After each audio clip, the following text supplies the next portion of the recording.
Good morning friend, myself MD Noor Islam. किताबों की दुनिया में दोबारा से आपका स्वागत है। आज हम लोग जिस ऑडियो वर्जन को रिकॉर्ड कर रहे हैं वो बहुत ही जानी पहचानी किताब है जिसका नाम है कैश फ्लो क्वाड्रेंट, जिसके लेखक हैं रॉबर्ट टी कियोसाकी। आइए शुरू करते हैं। पहला अध्याय जिसका टाइटल है तुम नौकरी क्यों नहीं कर लेते। 1985 में मेरी पत्नी किम और मैं बेघर थे। हम बेरोजगार थे। हमारे पास बचत के नाम पर बहुत थोड़ा पैसा था और हमारा क्रेडिट कार्ड खाली था। हम एक पूरी भूरी टोयोटो कार में रहते थे जिसकी सीटें पीछे झुक जाने पर बिस्तर का काम करती थी। एक सप्ताह बीतने पर हमें ये कठोर सच्चाई समझ में आने लगी कि हम कौन थे, क्या कर रहे थे और कहाँ जा रहे थे। हम 2 हफ्तों तक बेघर रहे। जब मेरी एक मित्र को हमारी बुरी आर्थिक स्थिति का पता चला तो उसने हमें अपने बेसमेंट में रहने के लिए आमंत्रित किया। हम वहां 9 महीने तक रहे। हम अपनी स्थिति के बारे में खामोश रहे। ज्यादातर समय मेरी पत्नी और मैं ऊपर से बिल्कुल सामान्य दिखते थे। जब दोस्तों और परिवार वालों को हमारी बुरी हालत का पता चला तो उनके द्वारा पूछे जाने वाला पहला सवाल हमेशा यही होता था, तुम नौकरी क्यों नहीं कर लेते। पहले तो हमें उन्हें समझाने की कोशिश की, परंतु ज्यादातर मामलों में हम उन्हें अपने कारण ठीक से समझा नहीं पाए। जो व्यक्ति नौकरी को मूल्यवान समझता है उसे यह समझाना कठिन होता है कि आप नौकरी क्यों नहीं करना चाहते। कभी कभार हम छुटपुट काम करके कुछ डॉलर कमा लेते थे, परंतु हम ये काम सिर्फ इसलिए करते थे ताकि हमारे पेट में भोजन बना रहे और कार में ईंधन। कुछ अतिरिक्त डॉलर का ईंधन हमें अपने अनोखे लक्ष्य की ओर आगे बढ़ा रहा था। मुझे यह स्वीकार करना होगा कि गहरी व्यक्तिगत शंका को उन क्षणों में अस्थायी तनख्वाह वाली नौकरी, सुरक्षित नौकरी का विचार बहुत आकर्षक लगता था। परंतु चूंकि हम नौकरी की सुरक्षा की तलाश नहीं कर रहे थे, इसलिए हम जुटे रहे और वित्तीय खाई की कगार पर खड़े होकर दिन काटते रहे। 1985 हमारे जीवन का सबसे बुरा साल था और सबसे लंबा भी। जो भी कहता है कि धन महत्वपूर्ण नहीं है, जाहिर है वो इसके बिना लंबे समय तक नहीं रहा है। किम और मैं अक्सर झगड़ते थे। हमें अक्सर बहस होती थी। डर, अनिश्चितता और भूख इंसान के भावनात्मक फ्यूज को अक्सर उड़ा देते हैं और हम उसी व्यक्ति से लड़ने लगते हैं जो हमें सबसे ज्यादा प्रेम करता है। बहरहाल प्रेम ने हम दोनों को जोड़े रखा और उस विपत्ति की वजह से जीवन साथी के रूप में हमारा बंधन ज्यादा मजबूत हुआ। हम जानते थे कि हम कहाँ जा रहे थे। हम सिर्फ ये नहीं जानते थे कि हम कभी वहां पहुंच भी पाएंगे या नहीं। हम जानते थे कि हमें सुरक्षित और ऊंची तनख्वाह वाली नौकरी आसानी से मिल सकती थी। हम दोनों ही कॉलेज के स्नातक थे। हम योग्य थे और हमारे सुदृढ़ कार्य सिद्धांत थे। बहरहाल हम नौकरी की सुरक्षा की तलाश नहीं कर रहे थे, हम आर्थिक स्वतंत्रता की तलाश कर रहे थे। 1989 तक हम मिलेनियर बन चुके थे। हालांकि कुछ लोगों की निगाह में हम आर्थिक दृष्टि से सफल हो चुके थे, परंतु हमारा सपना अभी पूरा नहीं हुआ था। हम अब भी सच्ची आर्थिक स्वतंत्रता हासिल नहीं कर पाए थे। इसे हासिल करने के लिए हमें 1994 तक इंतजार करना पड़ा। तब जाकर हम ऐसी स्थिति में पहुंचे जिसके बाद हमें जीवन में कभी काम करने की जरूरत नहीं थी। जब तक कोई अप्रत्याशित वित्तीय विपत्ति ही ना आ जाए तब तक हम दोनों ही आर्थिक रूप से स्वतंत्र थे। उस समय किम की उम्र 37 साल थी और मेरी 47 साल। धन कमाने के लिए धन की जरूरत नहीं होती। मैंने इस पुस्तक की शुरुआत में अपने बेघर स्थिति और कंगाली की हालत का जिक्र इसलिए किया है क्योंकि मैं अक्सर लोगों को यह कहते सुनता हूं, धन कमाने के लिए धन की जरूरत होती है। मैं इससे सहमत नहीं हूं। 1985 में बेघर होने से 1989 में अमीर बनने और फिर 1994 में आर्थिक रूप से स्वतंत्र होने तक हमें पैसों की जरूरत नहीं पड़ी। हमने जब शुरू किया था तो हमारे पास धन नहीं था। इसके विपरीत हम कर्ज में डूबे थे। धन कमाने के लिए अच्छी औपचारिक शिक्षा की जरूरत भी नहीं है। हालांकि मेरे पास कॉलेज की डिग्री थी, परंतु मैं ईमानदारी से कह सकता हूं कि मैंने जो आर्थिक स्वतंत्रता हासिल की उसका कॉलेज में सीखी गई बातों से कोई लेना देना नहीं था।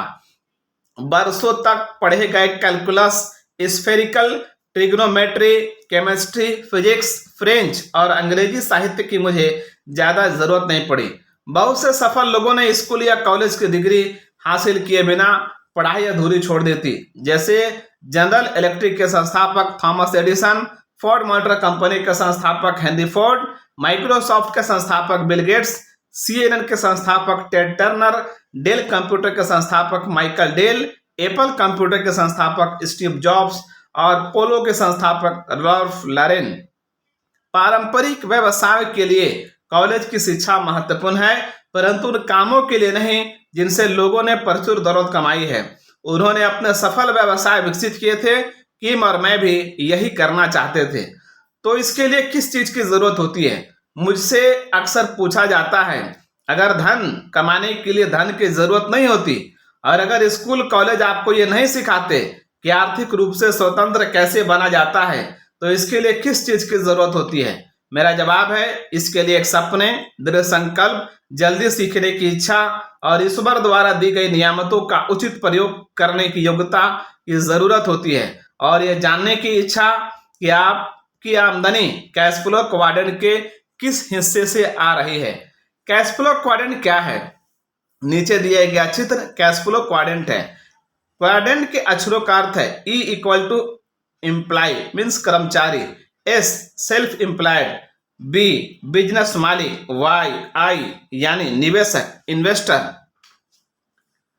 आपको किस क्वाड्रेंट से आमदनी होती है? कैश फ्लो क्वाड्रेंट उन विभिन्न तरीकों को बताता है जिनके द्वारा आमदनी या धन उत्पन्न होता है।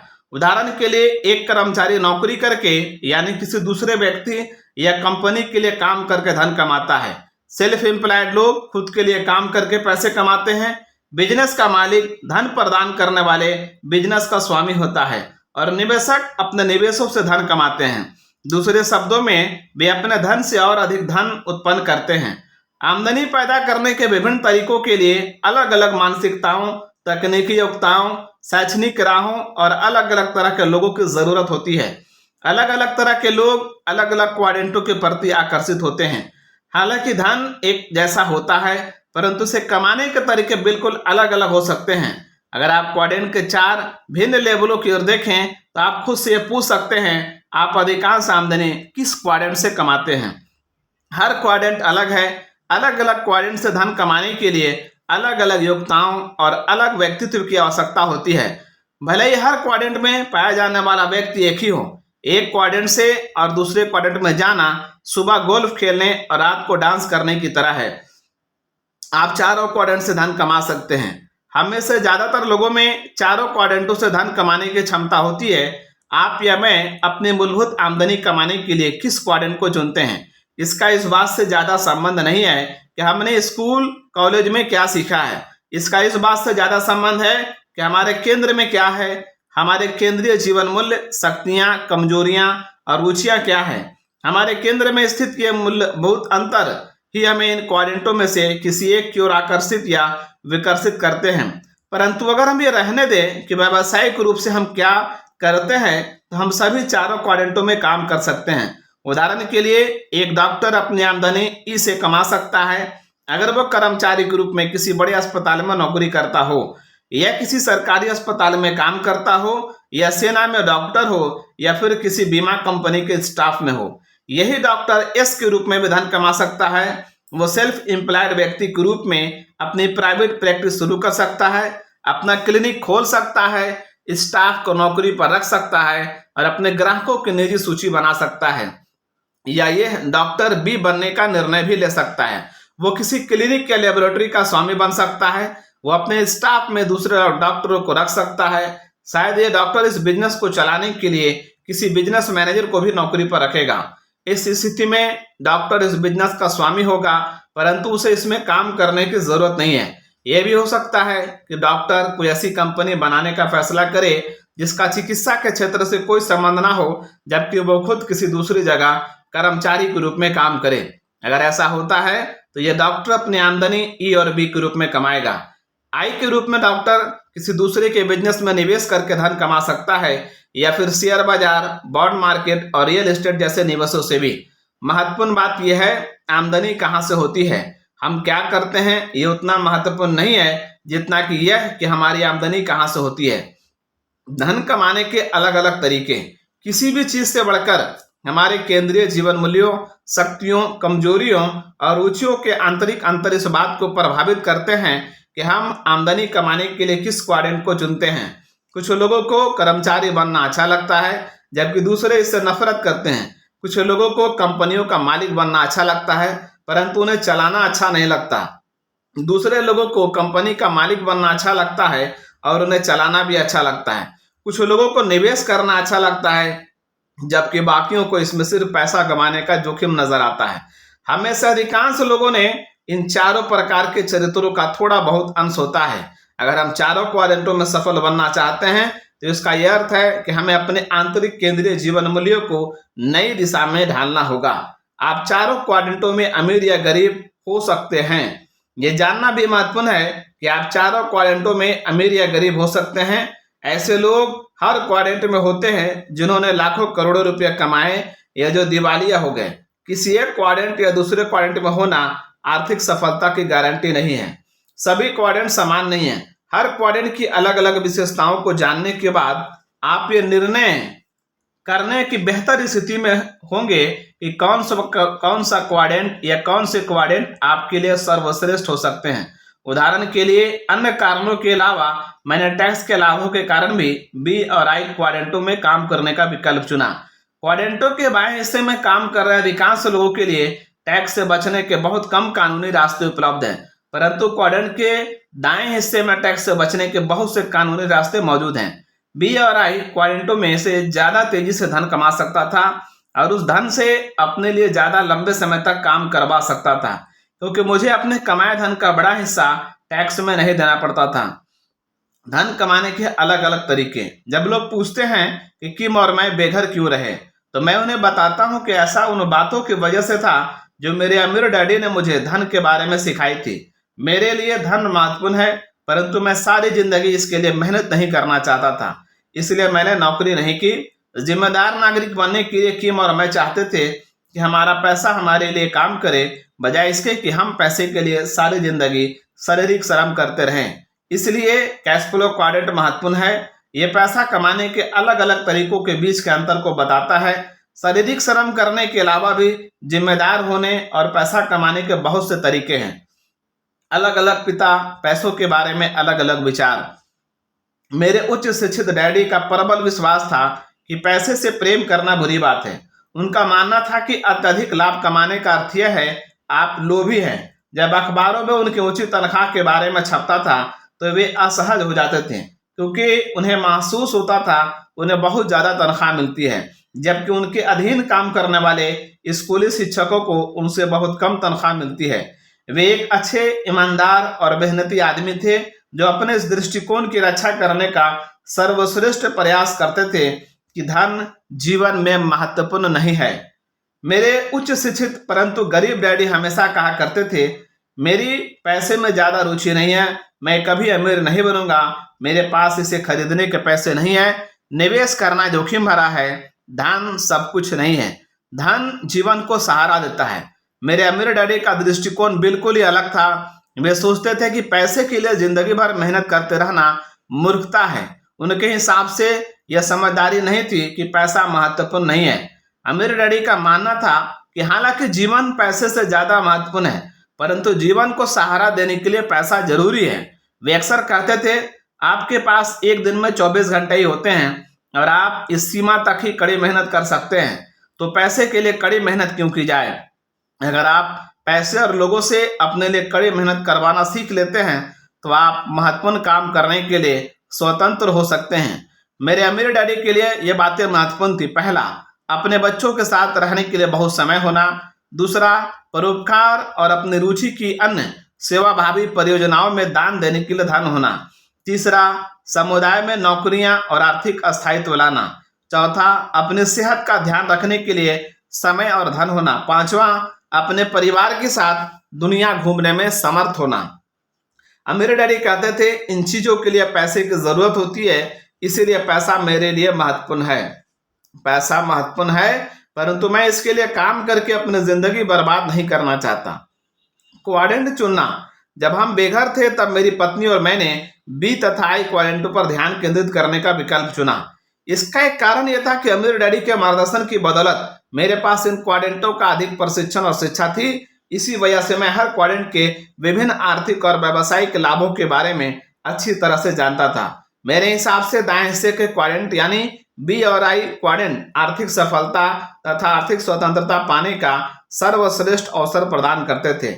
इसके अलावा 37 साल की उम्र तक मैं चारों क्वाड्रेंटों में सफलताओं और असफलताओं का अनुभव ले चुका था। इस वजह से मुझे अपने व्यक्तिगत स्वभाव, पसंद नापसंद, शक्तियों और कमजोरियों की जानकारी भी मिल गई थी।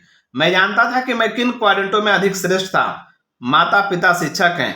जब मैं छोटा था तो मेरे अमीर डैडी अक्सर कैश फ्लो क्वाड्रेंट का जिक्र करते थे। वे मुझे अक्सर समझाते रहते थे इसके लिए बाएं और दाएं हिस्से में सफल व्यक्तियों के बीच क्या अंतर होता है।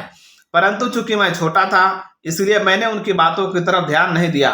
मैं कर्मचारी और बिजनेस मालिक की मानसिकताओं के अंतर को नहीं समझ पाया। उस समय मैं स्कूल में बचे रहने के लिए संघर्ष कर रहा था। बहरहाल मैं उनके शब्द सुनता रहा और जल्दी ही मुझे उनका अर्थ समझ में आने लगा।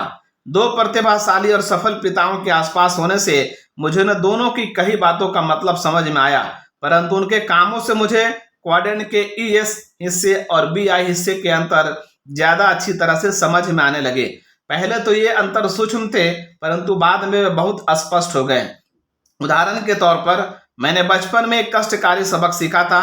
वो सबक था कि एक डैडी के पास मेरे साथ बिताने के लिए बहुत समय रहता था, जबकि दूसरे के पास जरा भी समय नहीं रहता था। जैसे जैसे दोनों डैडियों की सफलता और शोहरत बढ़ती गई, यह स्पष्ट दिख रहा था। एक डैडी यानी मेरे असली डैडी के पास अपनी पत्नी और 4 बच्चों के साथ बिताने के समय दिनों दिन कम होता गया। वे हमेशा यात्रा करते रहते थे, बैठकों में जाते थे या बैठकों में भाग लेने के लिए वे हवाई अड्डे की तरह भागते रहते थे। वे जितने ज्यादा सफल हुए, परिवार के साथ उनका रात का भोजन उतना ही कम होता गया। सप्ताह के अंत में वे रहते तो घर पर थे, परंतु वे अपना सारा समय अपने छोटे से ऑफिस में बिताते थे और कागजों के बीच सिर घुसाए रखते थे। दूसरी तरफ मेरे अमीर डैडी जैसे जैसे सफल होते गए, उनके पास खाली समय बढ़ता गया। मैं धन, वित्त, बिजनेस और जीवन के बारे में इतना ज्यादा सीख पाया। उसका एक कारण ये भी है कि मेरे अमीर डैडी के पास अपने बच्चों और मेरे लिए बहुत समय था। एक और उदाहरण यह है कि दोनों डैडी जब सफल हुए तो वे पहले से ज्यादा धन कमाने लगे, परंतु मेरे असली डैडी यानी शिक्षित डैडी कर्ज में डूबते चले गए। इसलिए वे ज्यादा मेहनत करते थे, परंतु अचानक वे खुद को उच्च आयकर समूह में पाते थे। टैक्स लाभ लेने के लिए उनके बैंकर और अकाउंटेंट उन्हें ज्यादा बड़ा मकान खरीदने की सलाह देते हैं। मेरे डैडी इस सलाह पर पालन करते थे और बड़ा मकान खरीद लेते थे। फिर जल्द ही वे पहले से भी ज्यादा मेहनत करने लगते थे ताकि वे इस नए घर पर ज्यादा बड़ी किस्त चुका सकें। इस वजह से वे अपने परिवार से और भी ज्यादा दूर हो जाते थे। मेरे अमीर डैडी अलग थे। हालांकि वे पहले से ज्यादा पैसा कमा रहे थे, परंतु बहुत कम टैक्स दे रहे थे। उनके पास भी बैंकर्स और अकाउंटेंट थे, परंतु वे उन्हें वही सलाह नहीं दे रहे थे जो वे मेरे उच्च शिक्षित डैडी को दे रहे थे। मुख्य कारण, बहरहाल एक घटना ऐसी हुई जिसकी वजह से मैंने ठान लिया कि मैं क्वाड्रेंट के बाएं हिस्से में नहीं रुकूंगा। वह मुझे प्रेरित करने वाली सबसे बड़ी शक्ति बन गई। ये घटना मेरे उच्च शिक्षित परंतु गरीब डैडी के साथ तब हुई जब वे अपने कैरियर के शिखर पर थे। 1970 के दशक की शुरुआत में मैं कॉलेज से निकल चुका था और पेंसाकोला फ्लोरिडा में मैरीन कॉर्प्स के लिए पायलट ट्रेनिंग ले रहा था, जहां से मुझे वियतनाम युद्ध में जाना था। मेरे शिक्षित डैडी उस समय हवाई राज्य के शिक्षा अधीक्षक थे और गवर्नर के स्टाफ के सदस्य भी। एक शाम को मेरे डैडी ने मुझे पेंसाकोला में मेरे कमरे में फोन किया। वे बोले, बेटे, मैं अपने नौकरी से इस्तीफा दे रहा हूं। मैं हवाई राज्य के लेफ्टिनेंट गवर्नर पद के लिए रिपब्लिकन पार्टी की तरफ से खड़ा हो रहा हूं। मैंने थूक अटकते हुए कहा, आप अपने बॉस के खिलाफ चुनाव लड़ेंगे? बिल्कुल ठीक, उन्होंने जवाब दिया। क्यों, मैंने पूछा। हवाई राज्य में रिपब्लिकन पार्टी के जीतने की कोई संभावना नहीं है। वहां डेमोक्रेटिक पार्टी और इसकी लेबर यूनियंस बहुत ताकतवर है। मैं जानता हूं बेटे, मैं जानता हूं कि हमारे जीतने की जरा भी संभावना नहीं है। फिर भी जज सैमुअल किंग गवर्नर पद के उम्मीदवार होंगे और मैं उनका रनिंग मेट रहूंगा। क्यों, मैंने दोबारा पूछा। जब आप पहले से ही जानते हैं आप हार जाएंगे तो आप अपने बॉस के खिलाफ चुनाव क्यों लड़ रहे हैं? क्योंकि मेरी अंतरात्मा मुझे कोई और काम नहीं करने देगी। ये राजनेता जो खेल खेलते हैं उनसे मुझे परेशानी होती है। मैंने पूछा, आपका मतलब कि वे भ्रष्ट हैं? मैं ये नहीं कहता, मेरे असली डैडी ने जवाब दिया। वे एक ईमानदार और नैतिक व्यक्ति थे, परंतु वे कभी किसी के बारे में बुरा नहीं बोलते थे। वे हमेशा अप्रत्यक्ष रूप से ऐसा करते थे। बहरहाल उनकी आवाज से मैं समझ गया कि वे नाराज और परेशान थे। जब उन्होंने मुझसे कहा, मैं सिर्फ इतना कहूंगा कि मेरी अंतरात्मा मुझे कचोटती है जब मैं देखता हूं कि पर्दे के पीछे क्या हो रहा है। अगर मैं इसकी तरफ से आंखें बंद कर लूं और कुछ ना करूं तो मैं अपनी आत्मा के साथ सुख से नहीं जी सकता। मेरी नौकरी या तनख्वाह मेरे लिए उतनी महत्वपूर्ण नहीं है जितनी कि मेरी अंतरात्मा। लंबी खामोशी के बाद मुझे एहसास हुआ मेरे डैडी फैसला कर चुके थे, इसलिए मैंने धीरे से कहा, शुभकामनाएं, मुझे आपके साहस और आपका बेटा होने पर गर्व है। जैसी आशंका थी, मेरे डैडी और रिपब्लिकन पार्टी बुरी तरह हार गए। दोबारा चुने गए गवर्नर ने साफ कह दिया, मेरे डैडी को हवाई राज्य में सरकारी नौकरी नहीं मिलेगी, और उन्हें नौकरी नहीं मिली। 54 वर्ष की उम्र में मेरे डैडी नौकरी की तलाश में यहाँ वहां भटक रहे थे और मैं वियतनाम जा रहा था। अधेड़ अवस्था में मेरे डैडी एक नई नौकरी की तलाश कर रहे थे। उन्होंने बहुत से काम बदले जिनके पदनाम तो बहुत बड़े थे, परंतु तनख्वाह बहुत कम थी। वे एक के बाद एक ऊंचे पदनाम परंतु कम तनख्वाह वाले नौकरियां बदलते रहे। कभी वे एक अलाभकारी संस्था XYZ सर्विसेज से निकलकर ABC सर्विसेज के एग्जीक्यूटिव डायरेक्टर बन जाते थे, जो एक और अलाभकारी संगठन होता था। वे ऊंचे, प्रतिभाशाली और ऊर्जावान व्यक्ति थे। उनके सामने समस्या यह थी कि उनका अब इस इकलौती दुनिया में स्वागत नहीं हो रहा था जिसे वे जानते थे, सरकारी कर्मचारियों की तुलना। उन्होंने कई छोटे बिजनेस शुरू करने की कोशिश भी की। उन्होंने कुछ समय तक परामर्शदाता के रूप में काम किया, फिर उन्होंने एक मशहूर फ्रेंचाइजी खरीदा, परंतु उनका कोई बिजनेस नहीं चल पाया। जब उनकी उम्र अधिक होने लगी और शक्ति कम होने लगी तो दोबारा शुरू करने की उनकी इच्छा भी घटने लगी। बिजनेस की हर असफलता के बाद उनकी इच्छा शक्ति की कमी अधिक स्पष्ट नजर आने लगी। वे एक सफल कर्मचारी थे जो इस क्वाड्रेंट में सफल होने की कोशिश कर रहे थे और इससे उनका दिल नहीं लगता था। वे सार्वजनिक शिक्षा की दुनिया से प्रेम करते थे, परंतु वे दोबारा इसके अंदर नहीं जा सकते थे। राज्य सरकार में उनके रोजगार पर प्रतिबंध अस्थायी रूप से लगा रहा। कुछ लोग इसे ब्लैकलिस्ट भी करना कहते हैं। अगर सामाजिक सुरक्षा और मेडिकेयर का सहारा नहीं होता तो उनके जीवन के अंतिम वर्ष बहुत दुखद होते। अपने मृत्यु के समय वे कुंठित और थोड़े नाराज थे, परंतु उनकी आत्मा बिल्कुल साफ थी। तो उन सबसे अंधेरे घंटों में मुझे किस चीज ने प्रेरणा दी? मुझे शिक्षित डैडी की इस तस्वीर ने प्रेरित किया कि वे घर पर बैठकर फोन बजने का इंतजार कर रहे थे और बिजनेस की उस दुनिया में सफल होने की कोशिश कर रहे थे जिसके बारे में वे कुछ नहीं जानते थे। इस बात के अलावा मुझे अपने अमीर डैडी से भी प्रेरणा मिली। मेरे शिक्षित डैडी के विपरीत मेरे अमीर डैडी उम्र बढ़ने के साथ साथ ज्यादा सुखी और सफल होते चले गए। 54 साल की उम्र में कमजोर होने के बजाय अमीर डैडी ज्यादा ताकतवर बन गए। वे बरसों पहले अमीर बन चुके थे, परंतु अब वे बहुत ज्यादा अमीर बन रहे थे। अखबारों में लगातार उनके बारे में ये खबरें छपती थी कि वे वाइकिकी और माओ टापू खरीद रहे थे।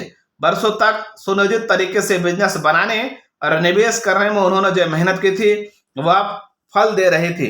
वे टापुओं के सबसे अमीर व्यक्तियों में से एक बनने की राह पर आगे बढ़ रहे थे। छोटे अंतर बड़े अंतर बन जाते हैं। क्योंकि मेरे अमीर डैडी ने मुझे क्वाड्रेंट का ज्ञान दिया था, इसलिए मैं उन छोटे छोटे अंतरों को देख सकता था जो बरसों तक काम करते रहने के बाद बड़े अंतरों में बदल जाते हैं।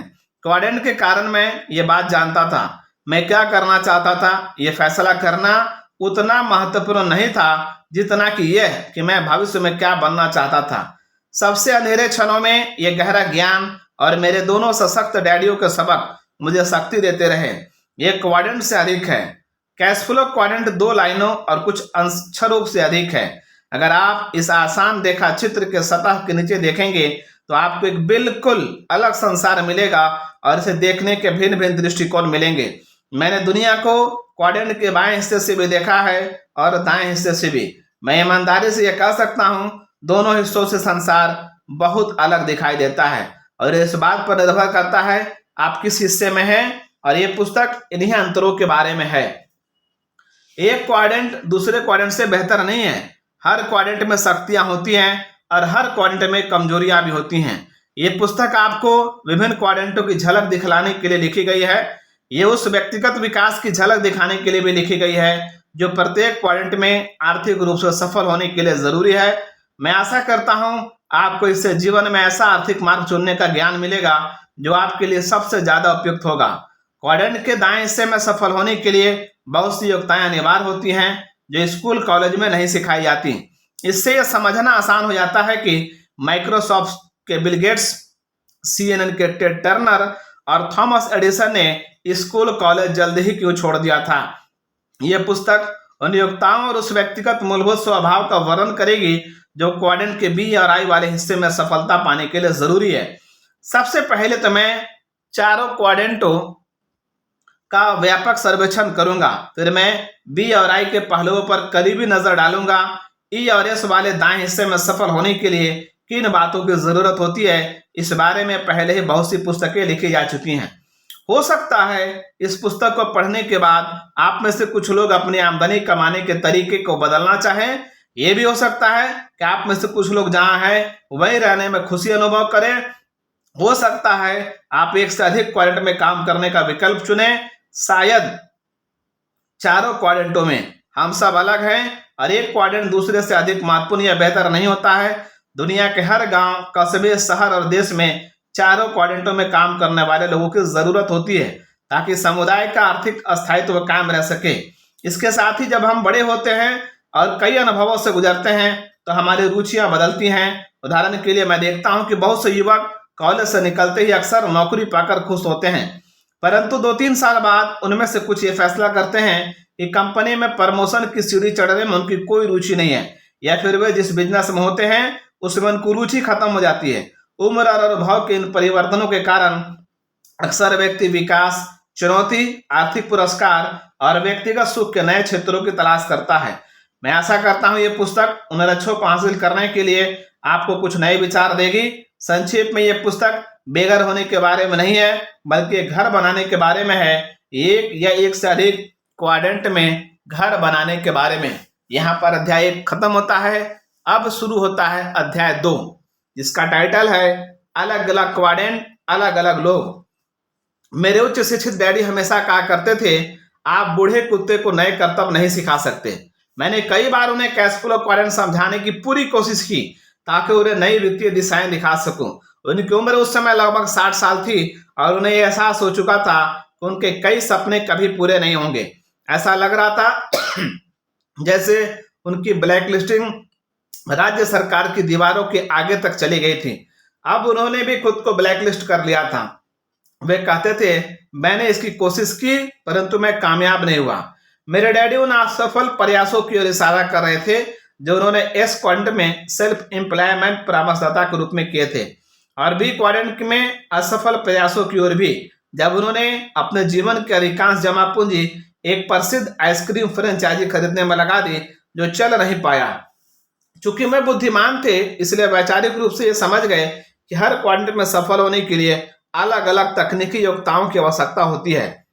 वे जानते थे अगर वे चाहें तो वे उन योग्यताओं को सीख सकते थे, परंतु कोई और चीज थी जो उन्हें रोक रही थी।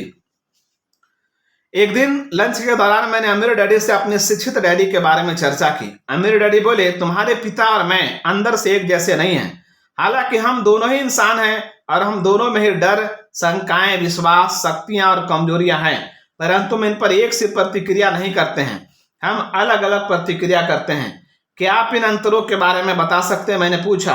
अमीर डैडी ने कहा, एक लंच में तो यह संभव नहीं है। बहरहाल हम जिस तरह उन अंतरों पर प्रतिक्रिया करते हैं उसकी वजह से ही हम एक या दूसरे क्वाड्रेंट में बने रहते हैं। जब तुम्हारे डैडी ने ई क्वाड्रेंट से निकलकर बी क्वाड्रेंट में आने की कोशिश की तो वे बौद्धिक रूप से इस प्रक्रिया को समझते थे, परंतु वे इसे भावनात्मक रूप से नहीं संभल पाए। जब मुश्किल आई और उन्हें नुकसान होने लगा तो उन्हें यह मालूम नहीं था कि इन समस्याओं को कैसे सुलझाया जाए, इसलिए वे उसी क्वाड्रेंट की ओर वापस लौट गए जिसमें वे सबसे ज्यादा आरामदेह महसूस करते थे, ई क्वाड्रेंट और कई बार एस क्वाड्रेंट। मैंने कहा। अमीर डैडी ने अपना सिर हिलाया। धन गंवाने और असफल होने का डर बहुत दुखद होता है और यह डर हम दोनों में है। बहरहाल इस डर का मुकाबला करते समय वे सुरक्षा खोजने का विकल्प चुनते हैं और मैं स्वतंत्रता खोजने का, और यही मूलभूत अंतर है। मैंने वेटर को बिल लाने का इशारा करते हुए कहा। हालांकि हम सब इंसान हैं, अमीर डैडी ने इसे दूसरी तरह से कहा, परंतु जब बात पैसे और पैसे से जुड़ी भावनाओं पर आती है तो हम सब अलग अलग तरह से प्रतिक्रिया करते हैं। हमारी इस प्रतिक्रिया से ही अक्सर यह तय होता है कि हम किस क्वाड्रेंट से धन कमाने का विकल्प चुनते हैं। अलग अलग क्वाड्रेंट, अलग अलग लोग, मैंने कहा। मेरे डैडी खड़े होते हुए और दरवाजे की तरफ बढ़ते हुए बोले, बिल्कुल ठीक कहा। और अगर आप किसी क्वाड्रेंट में सफल होना चाहते हैं तो आपको सिर्फ तकनीकी योग्यताओं से अधिक जानने की जरूरत होती है। आपको उन मूलभूत अंतरों को समझने की जरूरत है जिनकी वजह से लोग अलग अलग क्वाड्रेंट खोजने के लिए प्रेरित होते हैं। अगर तुम ये बात समझ लोगे तो जीवन बहुत आसान हो जाएगा। जब सोफर अमीर डैडी की कार ले आया तो हमने हाथ मिलाकर एक दूसरे से विदा ली। तभी मैंने जल्दी से पूछा, अच्छा एक और बात, क्या मेरे डैडी बदल सकते हैं? बिल्कुल, अमीर डैडी ने कहा, कोई भी बदल सकता है, परंतु क्वाड्रेंट बदलना नौकरियां या व्यवसाय बदलने जैसा नहीं होता। क्वाड्रेंट बदलना अक्सर उस मूलभूत केंद्र में परिवर्तन करना है जो यह बताता है कि आप कौन हैं, आप क्या सोचते हैं और आप दुनिया को किस तरह देखते हैं। यह परिवर्तन कुछ लोगों के लिए आसान होता है क्योंकि वे परिवर्तन का स्वागत करते हैं, जबकि बाकी लोगों के लिए यह मुश्किल होता है। क्वाड्रेंट बदलना अक्सर जिंदगी बदलने वाला अनुभव होता है। यह उतना ही गहरा परिवर्तन है जितना कि इल्ली कैटरपिलर के तितली बनने की सदियों पुरानी कहानी। न सिर्फ ये आपको बदल देगा बल्कि यह आपके दोस्तों को भी बदल देगा। हालांकि आप अब भी अपने पुराने दोस्तों से दोस्ती बनाए रखेंगे, परंतु इल्लियों के लिए वे काम करना बहुत मुश्किल होता है जो तितलियां करती हैं। यह परिवर्तन बहुत बड़ा परिवर्तन होता है और इसलिए बहुत कम लोग इसे करने का विकल्प चुनते हैं। सोफर ने दरवाजा बंद किया और जब अमीर डैडी की कार आगे बढ़ी तो मैं वहीं खड़ा खड़ा अंतरों के बारे में सोचता रहा। अंतर क्या है? किसी के बारे में ज्यादा कुछ जाने बिना मैं कैसे समझ सकता हूं कि सामने वाला ई, एस, बी या आई क्वाड्रेंट में है? यह समझने का एक तरीका यह है कि उसके शब्दों को ध्यान से सुना जाए। मेरे अमीर डैडी की सबसे बड़ी योग्यताओं में से एक लोगों को पढ़ना भी था, परंतु वे ये भी मानते थे कि आपको किसी पुस्तक का मूल्यांकन उसके कवर से नहीं करना चाहिए। हेनरी फोर्ड की तरह अमीर डैडी भी बहुत ज्यादा शिक्षित नहीं थे, परंतु दोनों ही जानते थे कि शिक्षित लोगों को नौकरी पर कैसे रखा जाए और उनसे काम कैसे करवाया जाए। अमीर डैडी मुझे अक्सर बताते थे कि स्मार्ट लोगों को एकत्रित करना और उनसे टीम के रूप में काम करवाना उनकी मूलभूत योग्यताओं में से एक है। 9 वर्ष की उम्र में मेरे अमीर डैडी मुझे वे योग्यताएं सिखाने लगे जो बी और आई क्वाड्रेंटों में सफल होने के लिए आवश्यक होती है। किसी व्यक्ति के भीतर जाकर उसके मूलभूत केंद्रों में झांकना एक ऐसी ही योग्यता थी। अमीर डैडी कहा करते थे, जब मैं किसी व्यक्ति की बातें सुनता हूं तो मैं उसकी आत्मा को देखने और महसूस करने लगता हूं। 9 वर्ष की उम्र से ही मैं अपने अमीर डैडी के साथ बैठने लगा जब वे लोगों को नौकरी पर रखते समय उनका इंटरव्यू लेते थे। यहाँ मैंने लोगों के शब्दों को सुनकर मूलभूत जीवन मूल्यों को पहचानने का तरीका सीखा जो मेरे अमीर डैडी के अनुसार उनकी आत्माओं से आते थे। ई क्वाड्रेंट के शब्द, ई यानी कर्मचारी क्वाड्रेंट वाला व्यक्ति कहता था, मैं एक सुरक्षित नौकरी ढूंढ रहा हूं जिसमें अच्छी तनख्वाह और बढ़िया लाभ हो। एस क्वाड्रेंट के शब्द, एस या सेल्फ एम्प्लॉयड क्वाड्रेंट वाला व्यक्ति कहता था, मेरी दर $35 प्रति घंटा है, यह मेरे सामान्य कमीशन की दर है, कीमत का 6%। या मुझे ऐसे लोग नहीं मिलते जो सही तरीके से काम करना चाहते हो, या मुझे इस प्रोजेक्ट में 20 घंटे और लगेंगे। बी क्वाड्रेंट के शब्द, बी या बिजनेस मालिक के क्वाड्रेंट वाला व्यक्ति इस तरह की बातें कहता था, मैं अपनी कंपनी को चलाने के लिए एक नया प्रेसिडेंट ढूंढ रहा हूं। आई क्वाड्रेंट के शब्द, आई या निवेशक क्वाड्रेंट वाला व्यक्ति इस तरह की बातें कहता था, मेरा कैश फ्लो लाभ की आंतरिक दर पर आधारित है या लाभ की वास्तविक दर पर। शब्द उपकरण है। एक बार जब मेरे अमीर डैडी जान लेते थे कि जिस व्यक्ति का वे इंटरव्यू ले रहे थे वे कम से कम उस समय मूलभूत रूप से किस क्वाड्रेंट का है, तो वे जान जाते थे कि वो दरअसल किन चीजों की तलाश कर रहा है।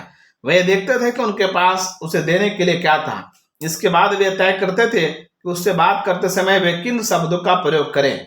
अमीर डैडी हमेशा कहा करते थे, शब्द शक्तिशाली उपकरण होते हैं। अमीर डैडी लगातार अपने पुत्र मुझे यही याद दिलाते थे, अगर तुम लोगों के लीडर बनना चाहते हो तो तुम्हें शब्दों के प्रयोग में निपुण होना चाहिए। बी की आवश्यक योग्यताओं में से एक शब्दों के प्रयोग में निपुण होना है। इसका मतलब यह जानना है कि कौन से शब्द अलग अलग तरह के लोगों पर किस तरह काम करते हैं। उन्होंने हमें प्रशिक्षित किया कि हम सावधानी से किसी व्यक्ति के शब्दों को सुने। इससे हमें यह पता लग जाएगा कि हमें किन शब्दों का प्रयोग करना चाहिए और कब करना चाहिए, ताकि उस व्यक्ति के साथ सबसे प्रभावी ढंग से चर्चा हो सके। अमीर डैडी समझाते थे एक शब्द एक तरह के व्यक्ति को रोमांचित कर सकता है, जबकि वही शब्द दूसरी तरह के व्यक्ति को पूरी तरह से रोक सकता है। उदाहरण के लिए जोखिम शब्द आई क्वाड्रेंट वाले व्यक्ति के लिए रोमांचक हो सकता है, जबकि यही शब्द ई क्वाड्रेंट के व्यक्ति के मन में डर पैदा कर सकता है। मेरे डैडी जोर देकर कहते थे कि अच्छा लीडर बनने के लिए हमें पहले अच्छा श्रोता बनना पड़ेगा। अगर आप किसी व्यक्ति के शब्द नहीं सुनेंगे तो आप उसकी आत्मा की आवाज नहीं सुन पाएंगे, और अगर आप उसकी आत्मा की आवाज को नहीं सुन पाएंगे तो आप ये कभी नहीं जान पाएंगे आप किससे बातें कर रहे हैं। मूलभूत अंतर, शब्द सुनो, आत्माओं को महसूस करो। वे ऐसा इसलिए कहते थे क्योंकि शब्दों के चयन के पीछे व्यक्ति के मूलभूत जीवन मूल्य और अंतर होते हैं। नीचे कुछ आम बातें दी गई हैं जो एक क्वाड्रेंट के लोगों को दूसरे क्वाड्रेंट के लोगों से अलग करती है। ई कर्मचारी। जब मैं सुरक्षा या सुविधाओं शब्द सुनता हूं तो मुझे इस बात का एहसास होने लगता है सामने वाला मूलभूत रूप से क्या हो सकता है। सुरक्षा एक ऐसा शब्द है जिसका प्रयोग अक्सर तभी किया जाता है जब मन में डर का भाव हो। जब कोई व्यक्ति डरा हुआ महसूस करता है तभी वह आमतौर पर सुरक्षा की आवश्यकता जैसे वाक्यांश का प्रयोग करता है। ऐसी बातें मूलतः ई क्वाड्रेंट का व्यक्ति कहता है। जब बात पैसे या नौकरी की आती है तो बहुत से लोग डर के भाव से बुरी तरह आतंकित होते हैं जो आर्थिक असुरक्षा से उत्पन्न होता है, इसलिए उन्हें सुरक्षा की आवश्यकता होती है। सुविधाओं का यह अर्थ है कि लोग अतिरिक्त पुरस्कारों को भी पसंद करते हैं जो साफ लिखे हों, कोई परिभाषित और निश्चित अतिरिक्त लाभ जैसे हेल्थ केयर या रिटायरमेंट प्लान। पूंजी यह है वे सुरक्षित महसूस करना चाहते हैं और लिखित सुरक्षा चाहते हैं। अनिश्चितता उन्हें सुखी नहीं बनाती बल्कि निश्चितता बनाती है। उनकी आंतरिक भावना कहती है मैं आपको ये दूंगा और आप बदले में मुझे ये देने का वादा करें। वे चाहते हैं कि उनके डर किसी हद तक निश्चितता से संतुष्ट हो जाए, इसलिए जब रोजगार की बात आती है तो वे सुरक्षा और प्रबल समझौते की तलाश करते हैं। वे सही होते हैं जब वे कहते हैं धन में मेरी इतनी ज्यादा रुचि नहीं है। उनके लिए सुरक्षा अक्सर धन से ज्यादा महत्वपूर्ण होती है। कर्मचारी की श्रेणी में कंपनी के प्रेसिडेंट से लेकर दरबान तक कोई भी आ सकता है। वो क्या काम करता है ये उतना महत्वपूर्ण नहीं है। महत्वपूर्ण तो वो समझौता है जब वो खुद को नौकरी पर रखने वाली कंपनी या व्यक्ति के साथ करता है। S self employed. ये लोग खुद अपने बॉस बनना चाहते हैं या अपने मनमर्जी का काम करना चाहते हैं। मैं इस समूह को खुद काम करने वाला कहता हूं। जब पैसे की बात आती है तो अक्सर प्रबल एस ये पसंद नहीं करता कि उसकी आमदनी दूसरों पर निर्भर हो। दूसरे शब्दों में अगर एस क्वाड्रेंट के लोग कड़ी मेहनत करते हैं तो वे अपने काम के लिए भुगतान पाने की आशा करते हैं। एस क्वाड्रेंट के लोग कभी ये पसंद नहीं करते हैं कि जो धन वे कमाते हैं उसकी मात्रा किसी ऐसे व्यक्ति या समूह द्वारा निर्धारित या निश्चित की जाए जो उनके बराबर कड़ी मेहनत नहीं कर सकता। अगर वे कड़ी मेहनत करते हैं तो उन्हें अच्छा भुगतान करें। वे ये बात भी समझते हैं अगर वे ज्यादा मेहनत नहीं करते हैं तो वे ज्यादा भुगतान पाने के योग्य नहीं है। जब बात पैसे की आती है तो वे बहुत ज्यादा स्वतंत्र मानसिकता के होते हैं। डर का भाव। ई यानी कर्मचारी अक्सर धन न होने के डर पर प्रतिक्रिया करते हुए सुरक्षा खोजता है, जबकि एस की प्रतिक्रिया बिल्कुल अलग होती है। इस क्वाड्रेंट के लोग डर के कारण सुरक्षा नहीं चाहते हैं बल्कि स्थिति का पूरा नियंत्रण अपने हाथ में लेना चाहते हैं और अपने काम को स्वतंत्रता से करना चाहते हैं। इसलिए मैं इस समूह को खुद काम करने वाला कहता हूं। जब डर और आर्थिक जोखिम की बात आती है तो वे बैल के सींग पकड़कर मुकाबला करना चाहते हैं। इस समूह में आपको अच्छी तरह शिक्षित प्रोफेशनल्स मिलेंगे जिन्होंने स्कूल कॉलेज में बरसों तक पढ़ाई की है, जैसे डॉक्टर, वकील और दंत चिकित्सक। ऐसे समूह में वे लोग भी आते हैं जिन्होंने पारंपरिक शिक्षा के अतिरिक्त अन्य शैक्षणिक मार्ग चुने हैं। इस समूह में कमीशन पर काम करने वाले सेल्समैन, उदाहरण के लिए रियल एस्टेट एजेंट और छोटे बिजनेस मालिक आते हैं, जैसे खिरची दुकानदार, सफाई कर्मी, रेस्तरां चलाने वाले, परामर्शदाता, therapist, travel agents, car mechanics, plumber, carpenter, प्रवचन देने वाले, इलेक्ट्रीशियन, हेयर स्टाइलिस्ट और कलाकार। इस समूह का प्रिय गीत होगा कोई भी मुझसे बेहतर काम नहीं करता, यह मैंने इसे अपने तरीके से किया। सेल्फ एम्प्लॉयड लोग प्रबल पूर्णतावादी होते हैं। वे अक्सर किसी काम को सर्वश्रेष्ठ ढंग से करना चाहते हैं। वे अपने मन में सोचते हैं कि कोई दूसरा उस काम को उनसे ज्यादा अच्छी तरह नहीं कर सकता, इसीलिए वे किसी दूसरे पर भरोसा नहीं कर पाते कि वह उनके मनपसंद काम को उनके तरीके से कर सकता है, उस तरीके से जिसे वे सही तरीका मानते हैं। कई मायनों में वे सच्चे शिल्पी होते हैं जिनकी अपने व्यक्तिगत शैली और काम करने के तरीके होते हैं, और इसीलिए हम उनकी सेवाएं लेते हैं। अगर आप किसी ब्रेन सर्जन की सेवा लेते हैं तो आप ये चाहते हैं कि उसके पास वर्षों का प्रशिक्षण और अनुभव हो, परंतु सबसे महत्वपूर्ण बात यह है वह पूर्णतावादी हो।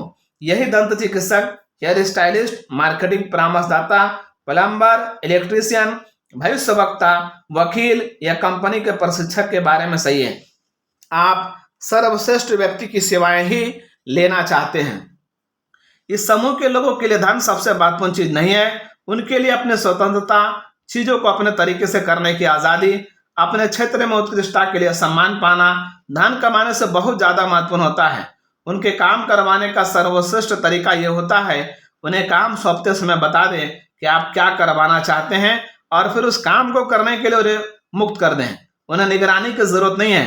अगर आप ज्यादा दखल अंदाजी करेंगे तो वे काम छोड़कर चले जाएंगे और आपसे तब तक साफ कह देंगे कि आप किसी दूसरे से काम करवा लें। दरअसल पैसा उनके लिए पहले स्थान पर नहीं होता, उनकी स्वतंत्रता होती है। इस समूह को अपना काम करवाने के लिए दूसरे लोगों को नौकरी पर रखने में बहुत मुश्किल होती है, क्योंकि उनके हिसाब से कोई भी उनके जितना श्रेष्ठ नहीं होता। इसी वजह से यह समूह अक्सर कहता है इन दोनों अच्छे सहायक मिलना मुश्किल है। इसके अलावा अगर यह समूह अपना काम करवाने के लिए किसी को प्रशिक्षित करता है तो नया प्रशिक्षित व्यक्ति अक्सर अपना खुद का काम शुरू करने के लिए, अपना खुद का बॉस बनने के लिए, चीजों को अपने तरीकों से करने के लिए और अपने व्यक्तित्व को व्यक्त करने का अवसर पाने के लिए उन्हें छोड़कर चला जाता है। कई इस टाइप के व्यक्ति दूसरों को नौकरी पर रखने और उन्हें प्रशिक्षित करने में हिचकिचाते हैं, क्योंकि एक बार प्रशिक्षित होने के बाद वही व्यक्ति अक्सर उनके प्रतियोगी के रूप में खड़े हो जाते हैं। इस वजह से उन्हें ज्यादा मेहनत करना पड़ती है और अपने तरीके से काम करते रहना पड़ता है। जो सच्चे भी होते हैं वे ES, B और I यानी चारों श्रेणियों के लोगों से घिरे रहना पसंद करते हैं। एस के विपरीत जो काम सौंपना पसंद नहीं करता, क्योंकि कोई दूसरा उस काम को उससे बेहतर तरीके से नहीं कर सकता। सच्चा बी काम सौंपना पसंद करता है। बी का सच्चा लक्ष्य है उस काम को खुद क्यों करो जब आप उसे करवाने के लिए किसी को नौकरी पर रख सकते हो और वो उसे आपसे बेहतर तरीके से कर सकता है। हेनरी फोर्ड इसी साँचे में फिट होते हैं। ये कहानी लोकप्रिय है कि कुछ तथाकथित बुद्धिजीवी एक बार फोर्ड को अज्ञानी साबित करने के लिए आए। उन्होंने दावा किया कि फोर्ड में ज्ञान का अभाव है। इस बार फोर्ड ने उन्हें अपने ऑफिस में बुलवाया, कोई भी सवाल पूछने की चुनौती दी। इस पर वे अमेरिका के सबसे शक्तिशाली उद्योगपति के चारों तरफ बैठे और सवालों की बौछार करने लगे। फोर्ड ने उनके सारे सवाल सुने। उसके बाद फोर्ड ने अपनी मेज पर रखे फोन घुमाए और अपने कुछ प्रतिभाशाली सहयोगियों को बुलाया। फोर्ड ने उनसे बुद्धिजीवियों के सवाल के जवाब देने को कहा, जो उन्होंने तत्काल दे दिए। अंत में फोर्ड ने उन बुद्धिजीवियों से कहा, वे ऐसे सवालों का जवाब देने के लिए कॉलेज में शिक्षित स्मार्ट लोगों को नौकरी पर रखना बेहतर समझते हैं, ताकि उनका दिमाग अधिक महत्वपूर्ण काम करने के लिए खाली रहे, जैसे सोचने के लिए। फोर्ड ने कहा था, सोचना दुनिया का सबसे मुश्किल काम है, इसलिए बहुत कम लोग ये काम करते हैं। लीडरशिप लोगों के सर्वश्रेष्ठ स्वरूप को सामने लाता है। मेरे अमीर डैडी के आदर्श हेनरी फोर्ड थे। वे मुझे फोर्ड और स्टैनफोर्ड आयल के संस्थापक जॉन डी रॉकफेलर जैसे लोगों के बारे में लिखी पुस्तकें पढ़वाते थे।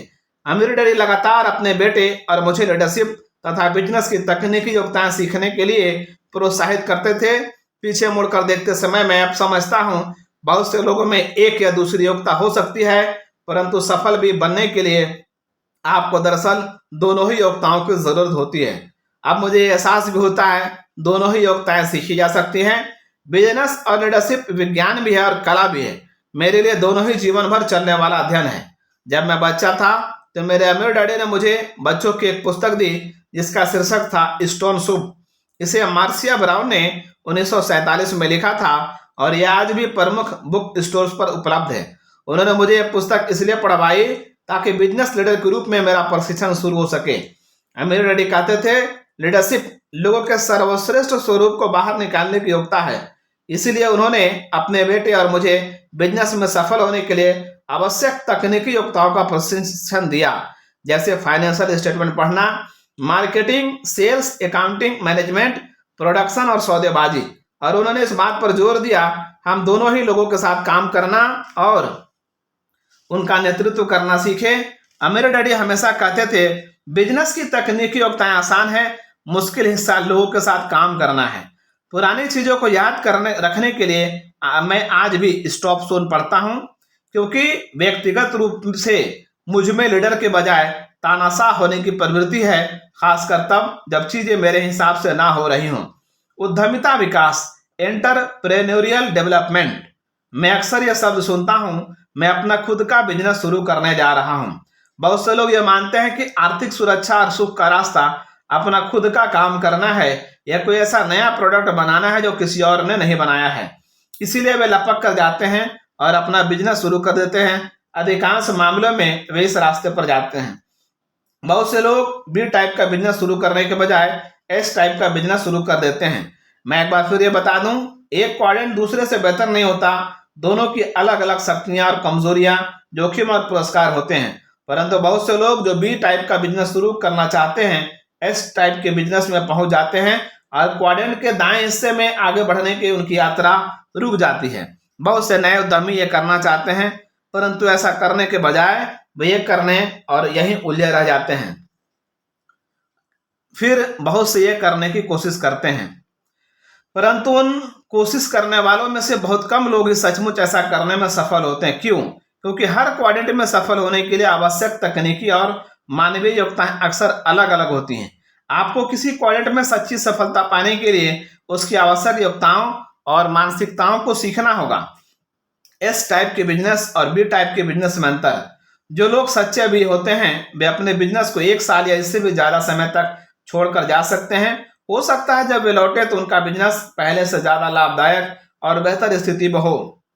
परंतु सच्चे एस टाइप के बिजनेस में अगर 1 साल या इससे ज्यादा समय के लिए कहीं चला जाए तो इस बात की संभावना है कि वापस लौटने तक उसके पास बिजनेस ही नहीं बचेगा। इसमें क्या अंतर है? आसान शब्दों में एस काम का स्वामी होता है, जबकि बी सिस्टम का स्वामी होता है। अपने सिस्टम को चलाने के लिए बी योग्य व्यक्तियों को नौकरी पर रखता है। दूसरे तरीके से कहा जाए तो बहुत से मामलों में एस खुद ही सिस्टम होता है, इसीलिए यह अपना काम छोड़कर नहीं जा सकता। दंत चिकित्सक का उदाहरण है। एक दंत चिकित्सक कॉलेज में कई साल तक पढ़ता है ताकि वो एक आत्मनिर्भर सिस्टम बनाना सीख लगे। आपको दांत में दर्द होता है, आप दंत चिकित्सक के पास जाते हैं, वह आपके दांत का दर्द ठीक कर देता है। आप उसकी फीस देते हैं और घर आ जाते हैं। आप खुश होकर अपने सभी दोस्तों को उस समय दंत चिकित्सक के बारे में बताते हैं। बहुत से मामलों में दंत चिकित्सक पूरा काम खुद ही कर सकता है। समस्या यह है जब दंत चिकित्सक छुट्टियां मनाने के लिए बाहर घूमने जाता है तो उसकी आमदनी भी उसके साथ ही बाहर घूमने चली जाती है। बी बिजनेस मालिक हमेशा के लिए छुट्टियां मनाने बाहर घूमने जा सकता है, क्योंकि वह काम का नहीं बल्कि पूरे सिस्टम का स्वामी होता है। अगर बी छुट्टियां मनाने बाहर चला जाए तो पैसा आना बंद नहीं होगा। बी के रूप में सफल होने के लिए 2 चीजों की जरूरत होती है। पहला, सिस्टम का नियंत्रण या स्वामित्व, और दूसरा, लोगों का नेतृत्व करने की योग्यता। एस को अगर बी बनना है तो उसे अपने मूल प्रकृति को बदलना होगा और सिस्टम के बारे में अपने जानकारी को भी। बहुत से लोग ये नहीं कर पाते, यह भी अक्सर सिस्टम से गहराई से जुड़े होते हैं।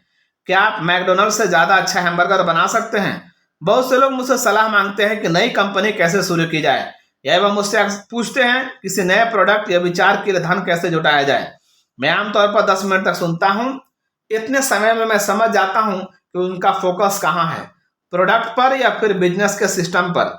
उन 10 मिनटों में मैं अक्सर इस तरह के शब्द सुनता हूँ: अच्छे श्रोता बनने और शब्दों के माध्यम से किसी व्यक्ति की आत्मा के मूलभूत जीवन मूल्य समझने के महत्व पर ध्यान दें। अमुक कंपनी जो प्रोडक्ट बनाती है यह उससे काफी बेहतर है। मैंने हर जगह देखा है और किसी के पास ये प्रोडक्ट नहीं है।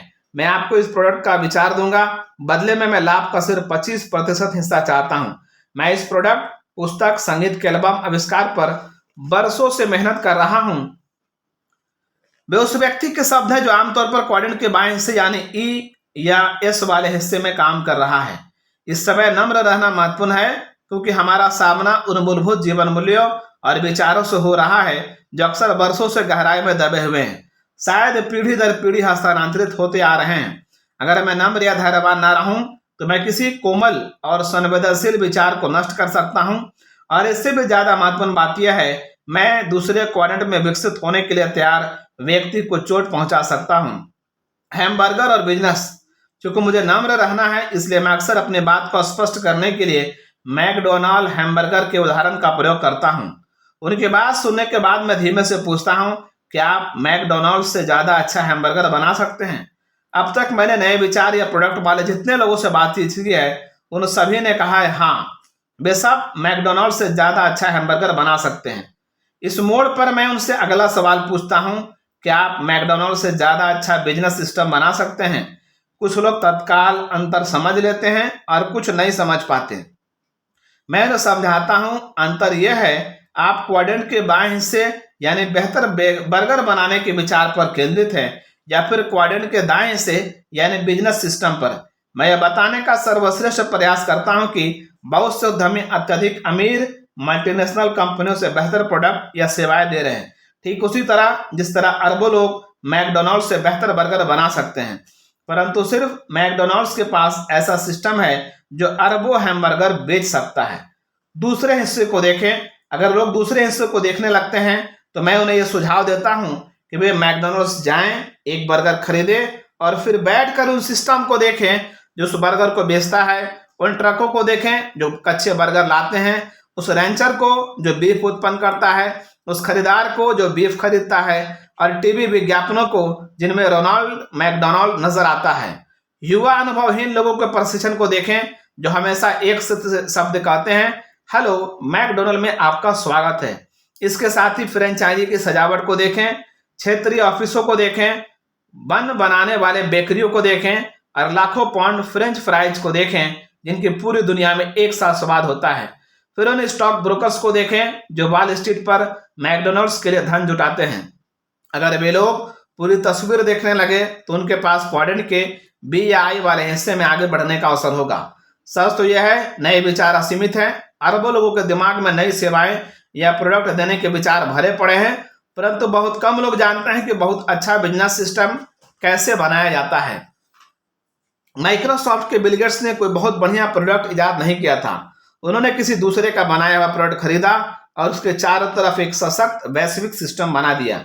आई निवेशक पैसे से पैसा कमाते हैं, उन्हें काम करने की जरूरत नहीं होती क्योंकि उनका पैसा उनके लिए काम करता है। आई क्वाड्रेंट अमीरों के खेलने का मैदान है। इस बात से कोई फर्क नहीं पड़ता कि लोग अपना पैसा किस क्वाड्रेंट से कमाते हैं। अगर वे अमीर बनना चाहते हैं तो उन्हें अंततः आई क्वाड्रेंट में आना ही पड़ेगा। आई क्वाड्रेंट में ही धन दौलत में बदलता है। कैश फ्लो क्वाड्रेंट, ये कैश फ्लो क्वाड्रेंट है। क्वाड्रेंट का अंतर सिर्फ ये बताता है कि आमदनी कहां से होती है, ई कर्मचारी, S self employed, B business मालिक या आई निवेशक के रूप में। ये अंतर नीचे सारांश में दिए गए हैं। ओपीटी और ओपीएम, हमें से ज्यादातर ने सुना है कि अमीरी और प्रचुर दौलत के रहस्य हैं। पहला ओपीटी, दूसरे लोगों का समय, अदर पीपल टाइम। दूसरा ओपीएम, दूसरे लोगों का धन, अदर पीपल मनी। ओपीटी और ओपीएम क्वाड्रेंट के दाएं हिस्से में पाए जाते हैं। ज्यादातर मामलों में क्वाड्रेंट के बाएं हिस्से में काम करने वाले लोग ओपी दूसरे लोग होते हैं जिनके समय और धन का प्रयोग किया जाता है। एस टाइप का बिजनेस बनाने के बजाय किम और मैंने बी टाइप का बिजनेस बनाने का निर्णय लिया। इसके कई कारण थे। उनमें से एक प्रमुख कारण यह था कि हम दूसरे लोगों के समय का प्रयोग करने के दीर्घकालीन लाभ को पहचानते थे।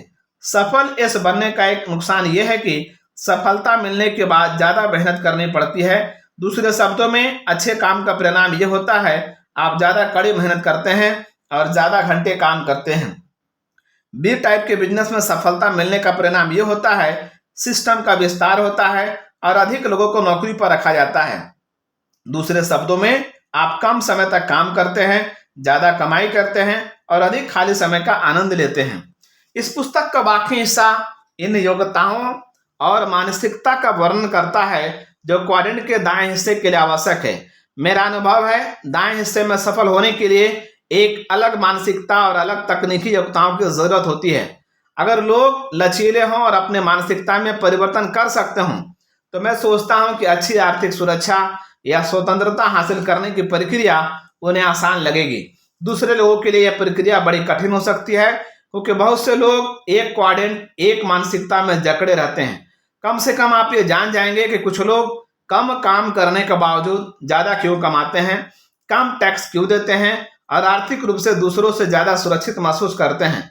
इसका संबंध सिर्फ ये जानने से है किस क्वाड्रेंट से काम करना है और कब करना है। स्वतंत्रता की दूरदर्शिका कैश फ्लो क्वाड्रेंट नियमों की पुस्तिका नहीं है, ये सिर्फ उन लोगों के लिए एक दूरदर्शिका है जो इसका प्रयोग करना चाहते हैं। इसने किम और मुझे आर्थिक संघर्ष से आर्थिक सुरक्षा तक पहुंचाया और फिर आर्थिक स्वतंत्रता तक। पैसे के लिए कड़ी मेहनत करने में हम अपनी पूरी जिंदगी बर्बाद नहीं करना चाहते थे। अमीरों और बाकी लोगों के बीच का अंतर। कुछ साल पहले मैंने एक लेख पढ़ा था जिसमें लिखा था कि सबसे अमीर लोगों ने अपनी 70% आमदनी निवेशों से हासिल की, यानी आई क्वाड्रेंट से, जबकि तनख्वाह यही क्वाड्रेंट से 29% से कम आमदनी हुई। और अगर वे ई हैं तो इस बात की काफी संभावना है वे अपने ही कॉरपोरेशन के कर्मचारी होंगे। उनकी आमदनी इस तरह होती है। गरीबों और मध्य वर्गीय लोगों की लगभग 80% आमदनी ई या एस क्वाड्रेंटों की तनख्वाह से आती है और 20% से कम निवेशों या आई क्वाड्रेंट से। अमीर और बहुत अमीर बनने के बीच का अंतर। पहले अध्याय में मैंने लिखा था मेरी पत्नी और मैं 1989 तक मिलियनेयर बन चुके थे, परंतु 1994 में जाकर हम आर्थिक रूप से स्वतंत्र हुए। अमीर और बहुत अमीर होने में अंतर होता है। 1989 तक हमारा बिजनेस हमारे लिए बहुत सा धन कमा रहा था। हम कम काम करने के बावजूद बहुत कमा रहे थे क्योंकि बिजनेस सिस्टम हमारे शारीरिक श्रम के बिना बढ़ रहा था, जिसे अधिकांश लोग आर्थिक सफलता मानते हैं। हम उसे हासिल कर चुके थे, परंतु हमें अब भी अपने बिजनेस से हो रहे कैश फ्लो को ऐसे संपत्ति में बदलने की जरूरत थी जो हमें अतिरिक्त कैश फ्लो दे सके। हमारा बिजनेस सफल हो चुका था और अब समय आ गया था हम अपने संपत्तियों को इस हद तक बढ़ा लें ताकि उनसे मिलने वाला कैश फ्लो हमारे जीवन यापन में खर्च से अधिक हो जाए। हमारा रेखाचित्र इस तरह दिखता था। 1994 में हमारी संपत्तियों से आने वाली निष्क्रिय आमदनी हमारे खर्च से अधिक हो गई, तब हम बहुत अमीर बन गए थे। दरअसल हमारा बिजनेस भी एक संपत्ति था क्योंकि यह आमदनी देता था और हमारे शारीरिक श्रम के बिना काम करता था। बहुत अमीर बनने के लिए हम यह सुनिश्चित करना चाहते थे कि हमारे पास रियल एस्टेट और स्टॉक्स जैसे मूर्त संपत्तियां हों जो हमारे खर्च से अधिक निष्क्रिय आमदनी प्रदान करें, ताकि हम सचमुच कह सके कि हम बहुत अमीर हैं। जब हमारे संपत्ति वाले कॉलम में हो रही आमदनी बिजनेस से आ रही आमदनी से ज्यादा हो गई तो हमने अपने पार्टनर को अपना बिजनेस बेच दिया। अब हम बहुत अमीर बन गए थे। दौलत की परिभाषा यह है उन दिनों की संख्या जिनमें आप शारीरिक श्रम ना करें या आपके परिवार का कोई और सदस्य शारीरिक श्रम ना करें, परंतु इसके बावजूद आप अपने जीवन स्तर को बनाए रख सकें।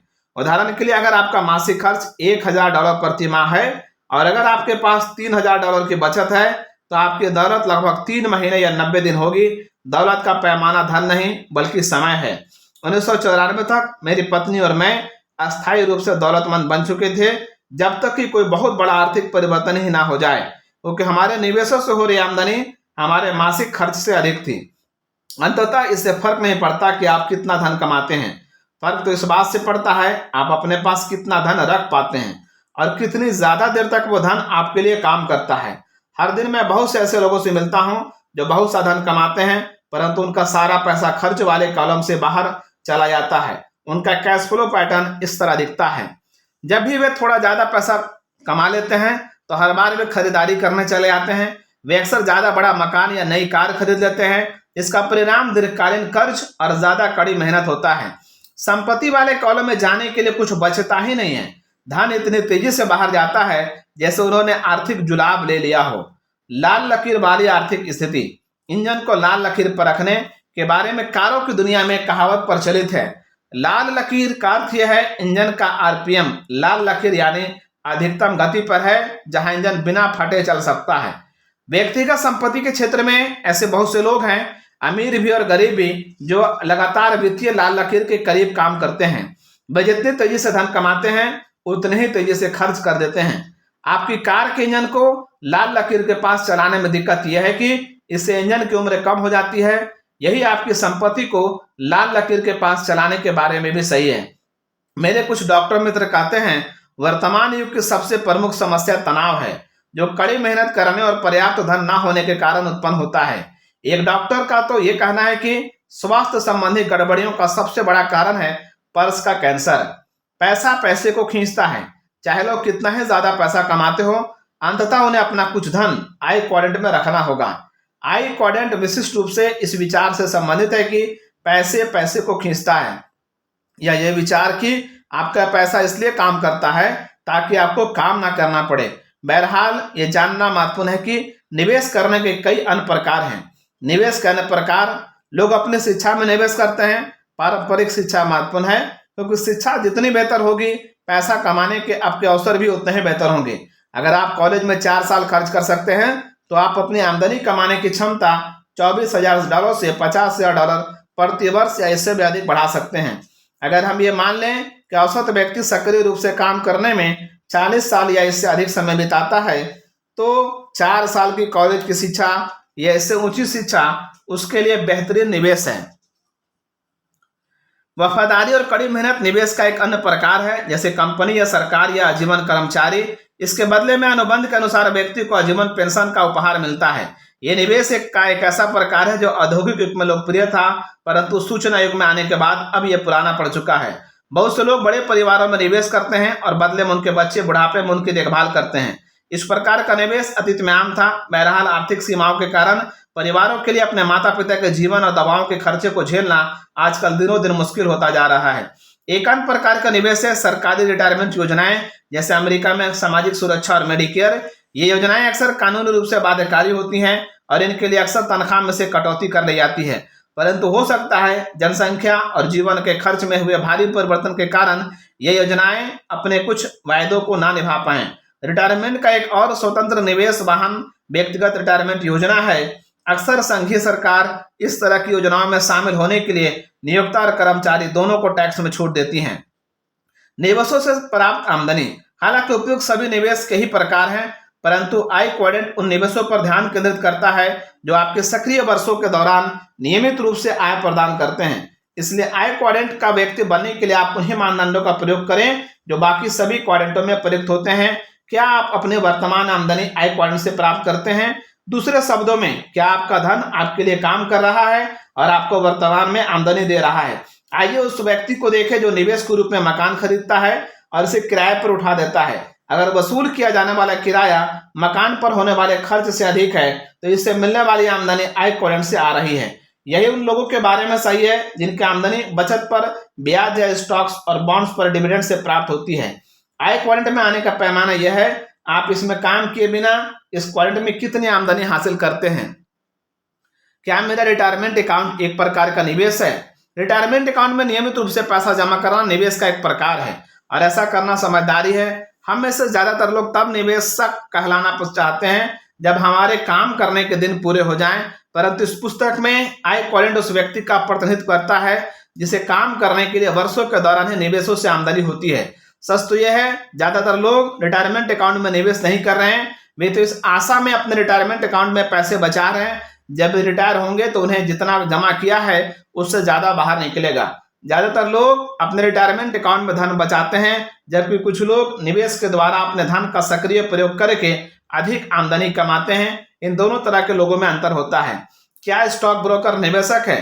अगर निवेश की परिभाषा पर गौर किया जाए तो कुछ निवेश सलाहकार भी अपनी आमदनी आय क्वाड्रेंट से नहीं कमाते हैं। उदाहरण के लिए ज्यादातर stock brokers, real estate agent, वित्तीय सलाहकार, बैंकर्स और अकाउंटेंट मुक्ता EIS होते हैं। दूसरे शब्दों में, उनकी आमदनी उनके व्यावसायिक कार्य से आती है।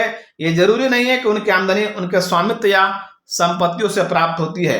मेरे कुछ दोस्त स्टॉक ट्रेडर्स हैं। वे कम कीमत पर शेयर खरीदते हैं और अनधिक दाम पर बेचने की उम्मीद करते हैं। दरअसल उनका व्यवसाय ट्रेडिंग है, बहुत हद तक किसी किराने की दुकान के मालिक की तरह जो थोक में सामान खरीदता है और खेरची में बेचता है।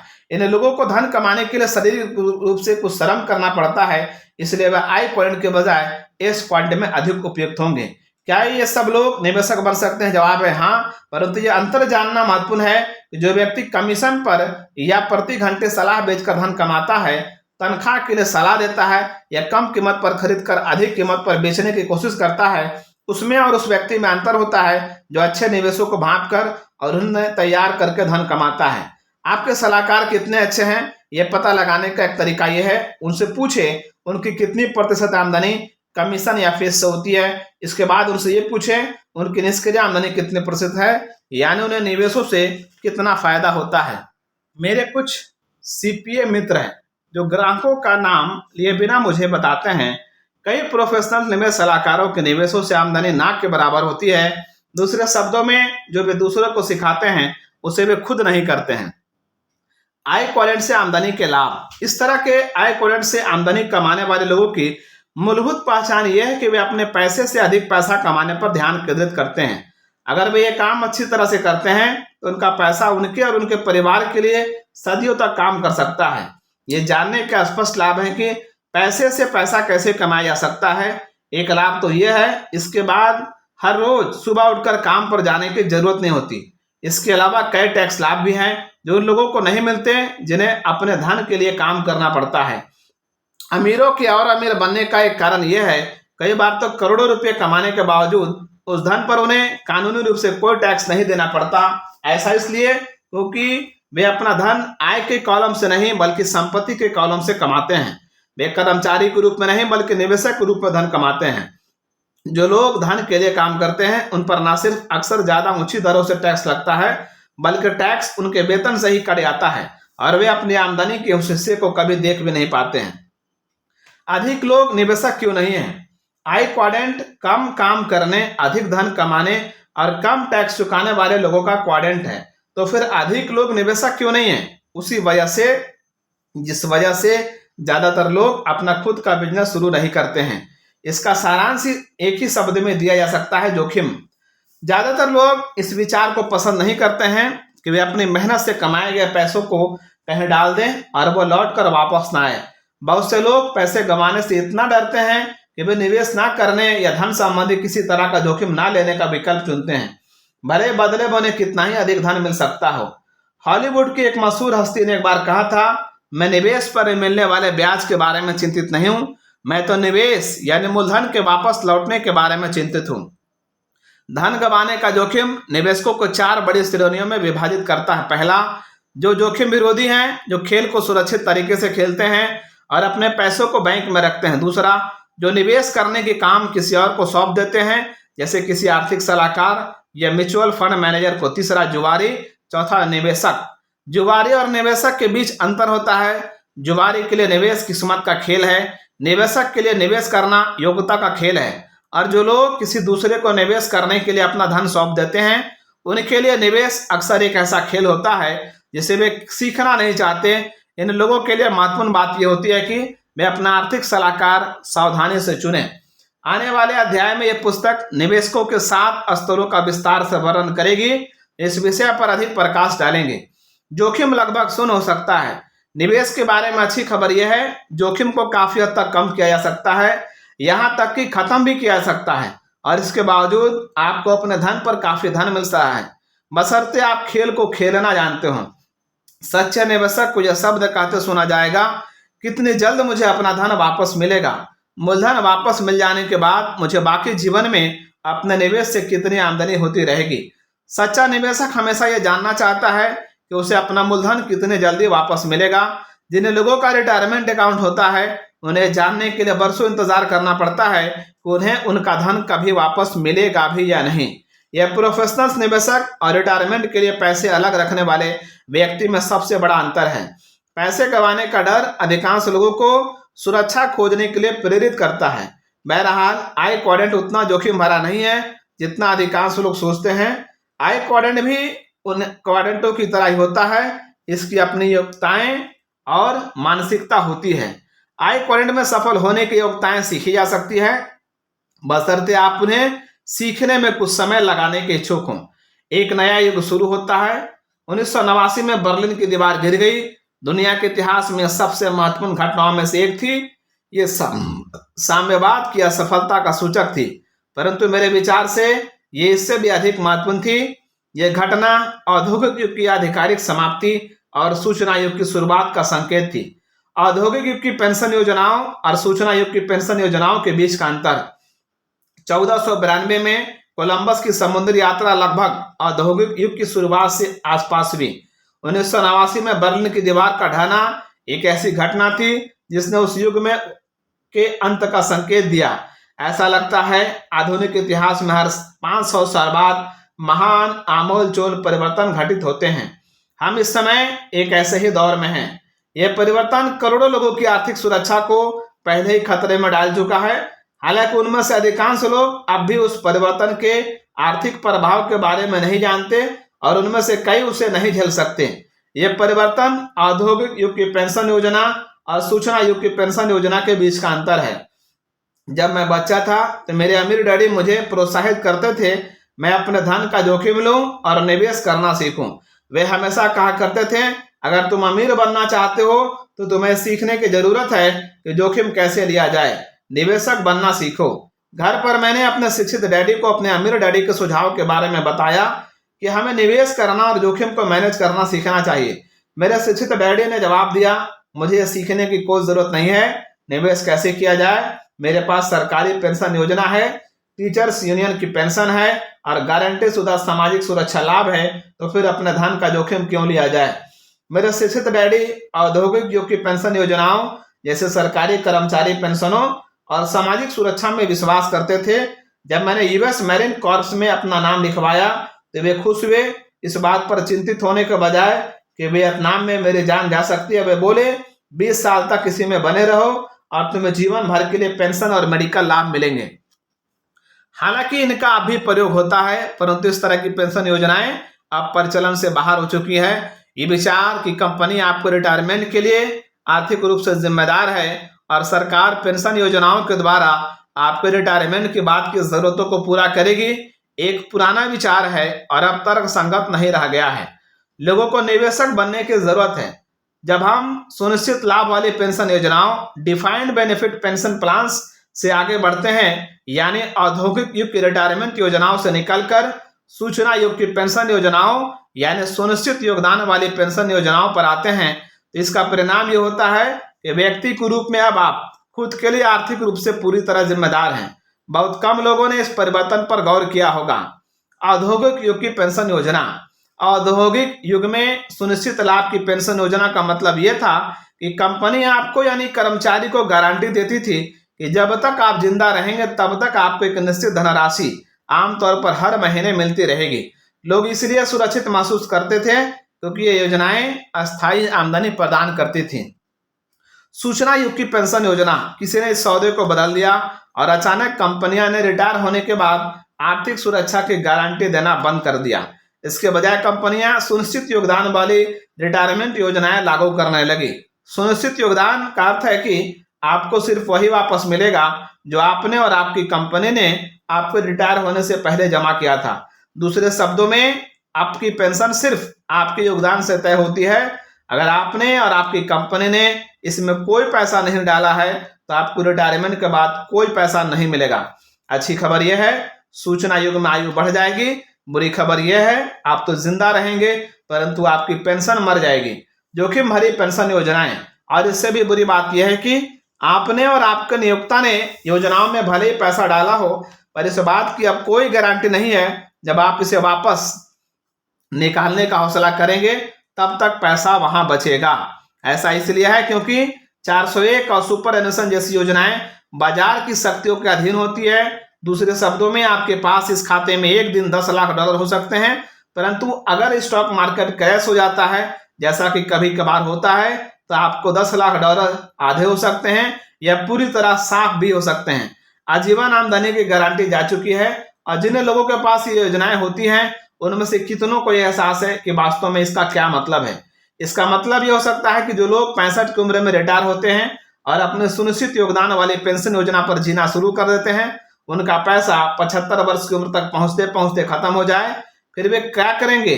शायद अपना बायोडाटा के धूल साफ करेंगे। और सरकार की सुनिश्चित लाभ वाली पेंशन योजना के बारे में देखिए, अमेरिका में सामाजिक सुरक्षा 2032 में और मेडिकेयर 2005 में दिवालिया होने की आशंका है और यह उस समय होगा जब बेबी बूमर्स की इसकी जरूरत पड़ेगी। आज भी आमदनी के रूप में सामाजिक सुरक्षा ज्यादा नहीं देती है। उस समय क्या होगा जब 7.7 करोड़ बेबी बूमर्स उस धन को वापस मांगेंगे तो जो उन्होंने जमा किया था, परंतु उन्हें वो वहां नहीं मिलेगा। 1998 में राष्ट्रपति क्लिंटन के लोकप्रिय नारे सामाजिक सुरक्षा को बचाओ को काफी समर्थन मिला था। बहरहाल डेमोक्रेटिक सीनेटर अर्नेस्ट हेलिंग्स ने संकेत किया था, स्पष्ट रूप से सामाजिक सुरक्षा को बचाने का पहला उपाय इसे लूटना बंद करो। दशकों से संघीय सरकार ही इस स्थिति के लिए जिम्मेदार है क्योंकि वो अपने खर्च के लिए रिटायरमेंट के धन को उधार ले रही हैं। कई राजनेता ये सोचते हैं सामाजिक सुरक्षा एक धरोहर या संपत्ति न होकर आमदनी है जिसे खर्च किया जा सकता है। बहुत सारे लोग सरकार से उम्मीद लगाए हैं। मैं पुस्तकें लिखता हूं और शैक्षणिक बोर्ड गेम कैश फ्लो जैसे प्रोडक्ट बनाता हूं। नागरिक होने के नाते मुझे इस बात की चिंता है कि हम अपने औद्योगिक युग और सूचना युग के अंतरों का सामना करने के लिए ठीक से तैयार नहीं हैं। एक बड़ा परिवर्तन दहलीज पर खड़ा है। मुझे राष्ट्रपति जॉन एफ कैनेडी की चेतावनी याद आती है। एक बड़ा परिवर्तन दहलीज पर खड़ा है। वह परिवर्तन अब हमारे ठीक सामने खड़ा है। निवेशक बने बिना निवेश करना। सुनिश्चित लाभ वाली पेंशन योजनाओं से सुनिश्चित योगदान वाली पेंशन योजनाएं दुनिया भर में करोड़ों ऐसे लोगों को निवेशक बनने पर मजबूर कर रही हैं जो निवेश करने के बारे में कुछ भी नहीं जानते हैं। ऐसे बहुत से लोग हैं जो जिंदगी भर आर्थिक जोखिमों से बचते रहे, परंतु अब उन्हें जोखिम लेने के लिए मजबूर किया जा रहा है। वे अपने भविष्य, अपने बुढ़ापे, अपने काम के वर्षों के बाद के समय का आर्थिक जोखिम ले रहे हैं। जब वे रिटायर होंगे यानी तभी जाकर ज्यादातर लोगों को यह पता चलेगा कि वे बुद्धिमान निवेशक थे या लापरवाह जुआरी। आज स्टॉक मार्केट के बारे में दुनिया भर में चर्चा हो रही है। ये कई चीजों की वजह से है, जिनमें से एक है गैर निवेशक द्वारा निवेशक बनने का प्रयास। चूंकि कैश फ्लो क्वाड्रेंट के बाएं हिस्से में बहुत से लोग सुरक्षा की तलाश करते हुए आते हैं, इसलिए स्टॉक मार्केट प्रतिक्रिया करते हुए उनकी मदद करता है। इसलिए आप नीचे लिखे शब्द इतनी ज्यादा बार सुनते हैं। पहला, डाइवर्सिफिकेशन। जो लोग सुरक्षा चाहते हैं वे डाइवर्सिफिकेशन शब्द का बहुत ज्यादा प्रयोग करते हैं। क्यों? क्योंकि डाइवर्सिफिकेशन की रणनीतिक ना हारना वाली रणनीति है। ये जीतने की निवेश रणनीति नहीं। सफल या अमीर निवेशक डाइवर्सिफाई नहीं करता, अलग अलग श्रेणी की कंपनियां के शेयर नहीं खरीदता, वे अपने प्रयासों को केंद्रित करते हैं। वॉरेन बफेट जो शायद दुनिया के सबसे बड़े निवेशक है, डाइवर्सिफिकेशन के बारे में कहते हैं जो रणनीति हम आप अपनाते हैं उसमें हम स्तरीय डाइवर्सिफिकेशन सिद्धांत का पालन नहीं करते हैं। इसलिए बहुत से विद्वान कहते हैं कि पारंपरिक निवेशकों के बजाय हमारी रणनीति अधिक जोखिम भरी है, परंतु हम उनसे सहमत नहीं हैं। हमारा मानना है कि पोर्टफोलियो अत्यंत सीमित होने से जोखिम कम होता है, बशर्ते शेयर खरीदने से पहले निवेशक उस कंपनी के बारे में प्रबलता से सोचता हो और उसके आर्थिक लक्षणों के प्रति आरामदेह महसूस करता हो। दूसरे शब्दों में वॉरेन बफेट कह रहे हैं पोर्टफोलियो पर केंद्रित होना या चुनिंदा निवेशों पर केंद्रित रहना डाइवर्सिफिकेशन से बेहतर रणनीतिक है। उनके हिसाब से डाइवर्सिफिकेशन के बजाय केंद्रित होने में ज्यादा स्मार्टनेस की जरूरत पड़ती है। इसके लिए आपके विचारों और कार्यों में अधिक गहनता की जरूरत पड़ती है। उन्होंने आगे लिखा है कि औसत निवेशक अस्थिरता से बचते हैं क्योंकि वे अस्थिरता को जोखिम भरा मानते हैं। इसके बजाय वॉरेन बफेट कहते हैं दरअसल सच्चा निवेशक अस्थिरता का स्वागत करता है। आर्थिक दलदल से बाहर निकलने और आर्थिक स्वतंत्रता पाने के लिए मेरी पत्नी और मैंने डाइवर्सिफिकेशन नहीं किया, हमने अपने निवेश केंद्रित किए। दूसरा, ब्लू चिप स्टॉक्स। सुरक्षित मानसिकता वाले निवेशक आप तौर पर ब्लू चिप कंपनी के शेयर खरीदते हैं क्योंकि वे उन्हें ज्यादा सुरक्षित मानते हैं। वे भूल जाते हैं कंपनी अधिक सुरक्षित हो सकती है परंतु शेयर बाजार सुरक्षित नहीं होता है। तीसरा, म्यूचुअल फंड। जो लोग निवेश के बारे में बहुत कम जानकारी रखते हैं वे किसी फंड मैनेजर को अपना पैसा सौंपकर अधिक सुरक्षित महसूस करते हैं, जिसके बारे में उन्हें आशा होती है वे उनसे ज्यादा अच्छा काम करेगा।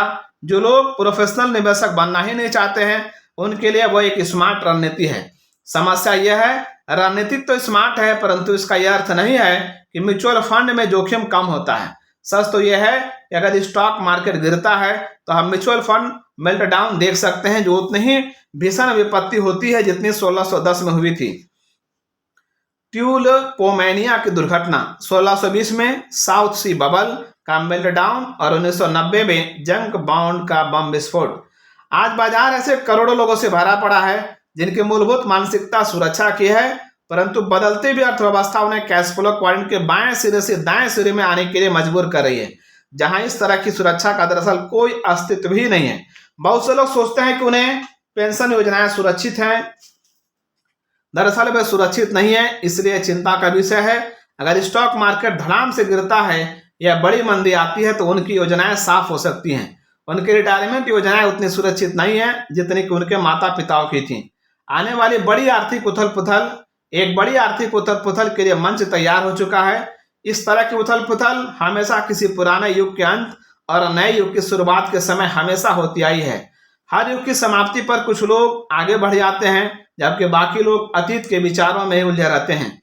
मुझे डर है जो लोग अभी आशा करते हैं कि उनकी आर्थिक सुरक्षा बड़ी कंपनी या बड़ी सरकार की जिम्मेदारी है, उन्हें आने वाले सालों में निराशा होना पड़ेगा। ये सूचना युग के नहीं बल्कि औद्योगिक युग के हैं। भविष्य बताने वाले दर्पण किसी के भी पास नहीं है। मैं कई निवेश समाचार सेवाओं का ग्राहक हूं।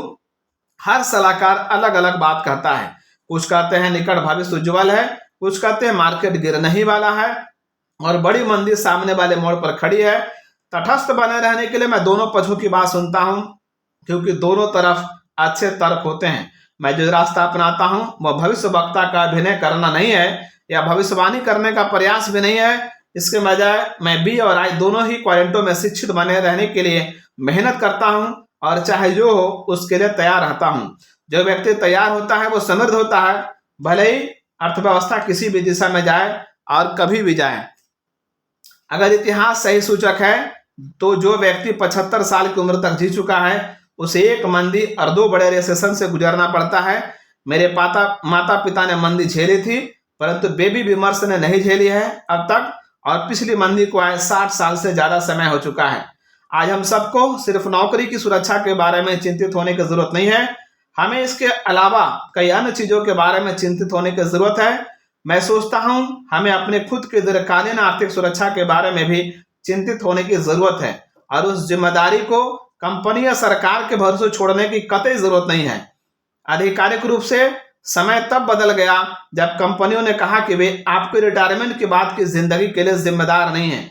जब उन्होंने सुनिश्चित योगदान वाली रिटायरमेंट में निवेश करने के लिए आज हम सबको अधिक समझदार निवेशक बनने की जरूरत है।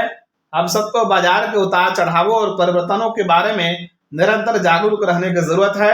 मैं सुझाव देता हूं कि आप निवेश करने के लिए किसी दूसरे को पैसा देने के बजाय खुद निवेशक बनना सीखें। अगर आप अपना धन किसी म्यूचुअल फंड या किसी सलाहकार को सौंप देते हैं तो हो सकता है आपको ये पता लगने के लिए 65 साल की उम्र तक इंतजार करना पड़े कि उस व्यक्ति ने सही काम किया है या नहीं।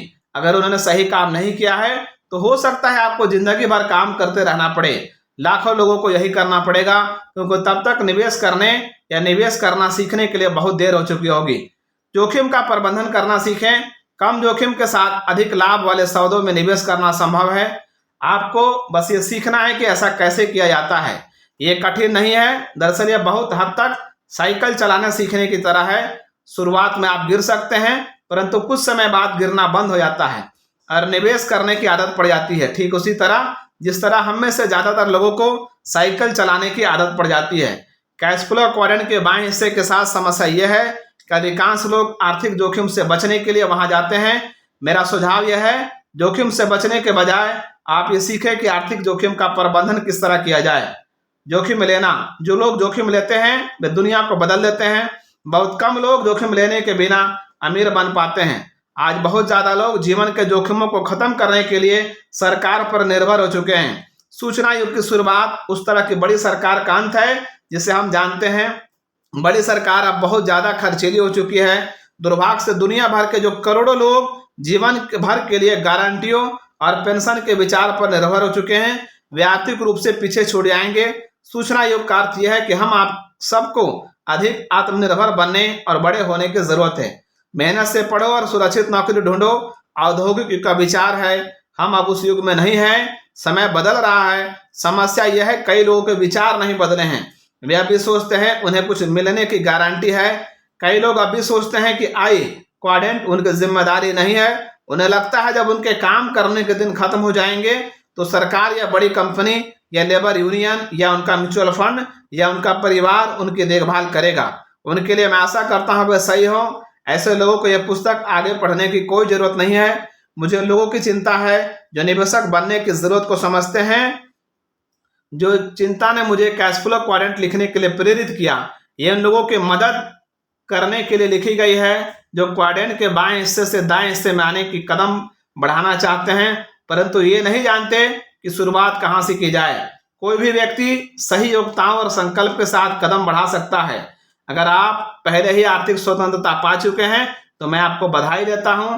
कृपया दूसरों को अपने रास्ते के बारे में बताएं अगर वे मार्गदर्शन चाहते हो तो उनका मार्गदर्शन करें। बहरहाल उनका मार्गदर्शन करते समय उन्हें अपना रास्ता खुद खोजने दें, क्योंकि आर्थिक स्वतंत्रता के कई रास्ते हैं। चाहे आप जो भी निर्णय करें, कृपया याद रखें, आर्थिक स्वतंत्रता मुफ्त में नहीं मिलती। स्वतंत्रता की कीमत होती है और मैं सोचता हूँ ये कीमत चुकाने लायक है। बड़ा रहस्य है, आर्थिक रूप से स्वतंत्र होने के लिए ना तो धन की जरूरत होती है, ना ही अच्छी औपचारिक शिक्षा की। जरूरी नहीं है कि इसमें जोखिम हो, इसके बजाय स्वतंत्रता की कीमत उन सपनों, इच्छाओं और निराशाओं को पार करने की योग्यता में नापी जाती है जो हम सबको रास्ते में मिलती है। क्या आप कीमत चुकाने के इच्छुक हैं? मेरे एक डैडी ने ये कीमत चुकाई थी, दूसरे डैडी ने कीमत नहीं चुकाई। इसके बजाय उन्होंने एक अलग तरह की कीमत चुकाई। बी क्वाइलेंट क्विज, क्या आप सच्चे बिजनेस मालिक हैं? अगर आप नीचे दिए सवाल का जवाब हाँ में देते हैं तो आप सच्चे बिजनेस मालिक हैं। क्या यह हो सकता है आप 1 साल या इससे भी ज्यादा समय के लिए अपना बिजनेस छोड़कर कहीं चले जाएं और आपके लौटने पर आपका बिजनेस आपको पहले से बेहतर व लाभदायक स्थिति में मिले? हाँ या ना? यहीं पर अध्याय 2 समाप्त होता है। आपको ये कैसा लगा जरूर बताइए। लाइक, सब्सक्राइब एंड शेयर कीजिए। Thank you.